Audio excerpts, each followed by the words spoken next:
travelers, influencers back again, and it's a really sunny day today in Cape Verde, and we're going to go on one of those TUI trips. And this trip is to Sal Rai, which I think is the capital of Cape Verde. I'm not sure, but I think it is. So we've just stopped off at a chapel. I don't even know what the chapel's called, but we're going to go in there and see what's going on. So this is the TUI trip to Sal Rai. So follow me and let's see what's going on.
Now we're on our way to the Shipwreck Museum. We're actually here now, so we're gonna go in there and see what's going on.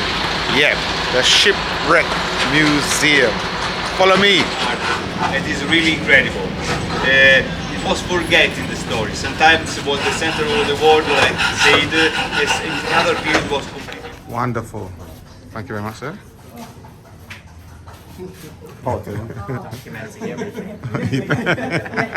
Everything, even what you're saying. Oh, no. Oh, no. It's good one.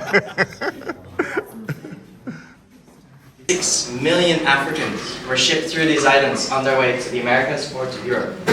It's quite a lot. Now in that casket you'll see some of the items that were used to trade against the life of a human being, like shells, jewelry, mirrors, and other types of things, bronze crosses. We also have an image there on the wall of a ship and how these slaves used to be stopped into the ships, really like cattle, all pushed.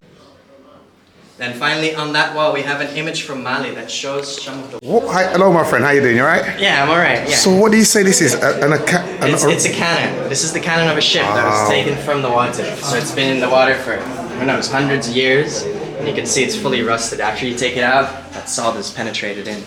My days. It starts to rust. So this cannon is actually hundreds of years old. Oh yes, yes. My days. And you were saying something about the ball. What's that? So it's a friendly cannon or something like that. You can have a friendly cannon. So I was saying that this cannon shoots this kind of small bullet. Yeah. And it would shoot very, very far, maybe a kilometer, maybe even kilometers. And then if the ship kept coming closer, they would shoot with the bigger bullets to help the ship go down like that. Wow, that's so interesting. Thank you very much. Of course. Yeah, man, I appreciate it. So, here, Cape Verde, closest point on the African mainland is Senegal with about 470 kilometers. That trip would take you about 2 to 4 days with a boat. But slave drivers would come from all along this coast, and that meant that first trip might take you up to 2 weeks, like I said before. Now, we have a wind across the Atlantic Ocean we call the trade winds, and it blows in a big circle, just like this. And that made Cape Verde have the perfect position as a last stop on their way to America. And traders would go around from Europe to Africa, to Cape Verde, to Americas, and back just like that. Now, That second trip from here to the Caribbean, it's a bit longer. It's about 2,700 kilometers. And that trip might take you about 20 or 30 days with the boat. Maybe even longer if you have no wind for a few days. But the slave trade wasn't the only business that the Portuguese had here. Maybe you've heard the name of the town, Sal Rai. Anybody got an idea? Exactly. Sal Rai means king of salt, and so there's big salt winning here.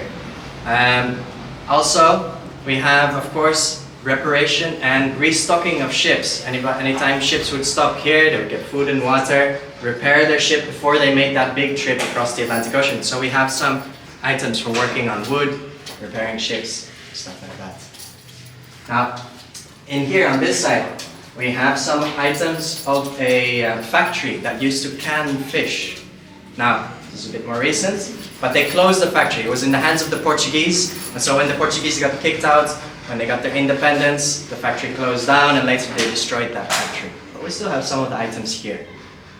And finally, maybe some of you already saw that lovely art piece outside of the whale hunt.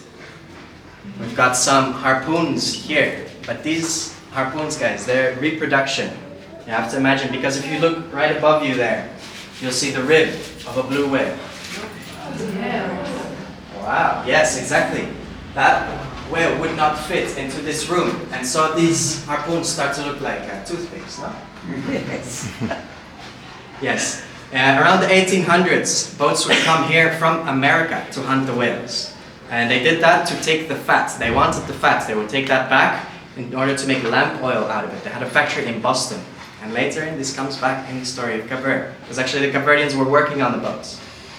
Now, I'm going to go to the other side. And we'll get to the timeline.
we do?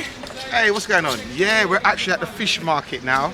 And man, I tell you, around here is refreshing, man. Look, there's two fishermen here. Two fishermen. Wonderful. You guys should be at school, man. You guys okay, good. Yeah, so this is the fishing market. And this is where the locals come and eat their fish. And the tourists will come here also. Look at the place. I love it. It's wonderful.